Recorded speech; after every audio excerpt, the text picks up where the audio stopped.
we just ask, please.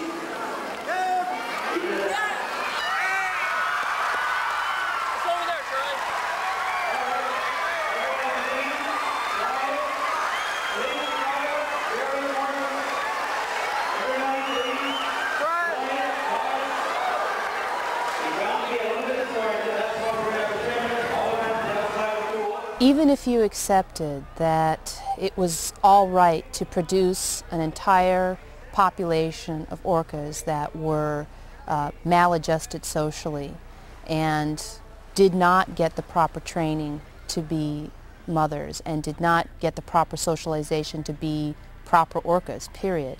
Even if you accepted that there was just simply going to be a captive bred population that would never see the wild, I don't think they're ever going to be able to develop a self-sustaining captive breeding population where they'll never have to take another animal from the wild.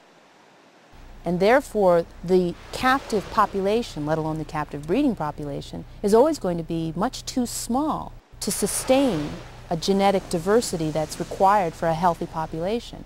They're always going to have to go back to the wild periodically and bring in fresh, new blood.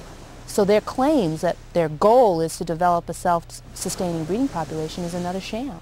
We should perhaps draw the conclusion by now that what we thought would be all right 30 years ago, we know better now, and it's not all right.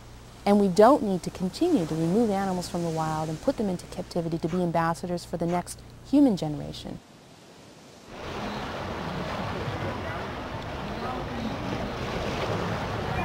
What many people don't seem to understand is that these animals are committed to these facilities for the rest of their life. There is no parole.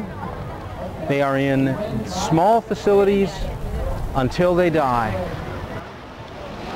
I can't imagine any of these animals, given the opportunity to go back to the wild, would reject it.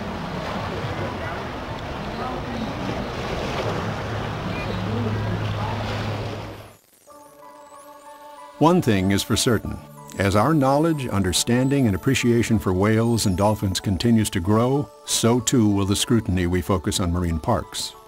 It is clear that changes must take place and that facilities that hold these animals must be held accountable, not just to the government, which has all too often failed in its responsibilities, but to the people, without whose attendance these parks would cease to exist. But the speed at which these changes occur can be measured only by the level of understanding, concern, and compassion we feel for the well-being of these animals. Whales and dolphins do not exist merely for us to exploit or for our future generations to enjoy. They are intelligent, social, and sentient animals which need and enjoy each other's company and the environment that has been their home for millions of years. If taking them from the wild is what we decide to do, then there's little they can do to stop us. But if appreciation and compassion can be developed for them as wild, free creatures in a natural environment, whether through whale watching, books, or films, then captivity by its very nature must cease to exist. It's a choice we all have to make, for it is a choice they cannot make.